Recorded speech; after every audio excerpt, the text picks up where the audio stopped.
سړي غریبانان داسې په بده ورځ باندې وچ پنۍ نه ورسره ټیپنې چې څه پکې کېږي او موږ ښځې موږ سره خو دوه ټیپنې دي نو چې وکړي شو نو د کار په ځای کې مالټه د کار په ځای کې مالټه راوړو که ښه به ورته مزې د مالټه یخه یخه وچوکو دوه ټیپنې دي د ښځو سره د سړي غریبانان داسې په بده ورځ ځکه دي چې نه ورسره ټیپنې که کور ته د خوراک سره راوړي ومې دا ښځې پټ را پټ کړي دي او ویې خوري صحیح ده د ښځو سره خو دوه ټیپنې دي اوس مې کار کوو نو دا دوه مالټې مې په ټیپن کې له ځان سره بره راخېچولې وې ما ویل یاره دا به ورته وخورم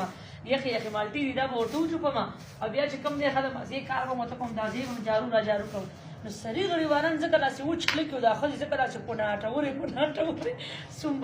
سومباټورې چې دوی سره دوه ټیپنې دي اکثر یې په دې کې ګورې سامان پټ کړی صحیح ده نو که د دې لاسونه خالي دي دا ټیپنې به لازمي ډکي ډېره خوږه ده اوفو او سمه یخه وه که نه ټیپنې راله سمه یخ سمه یخه وه سره دا ټیپن وروی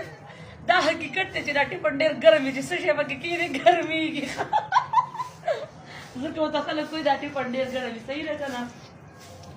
صفایي په ومه لګیا یې وه صحیح ده آی های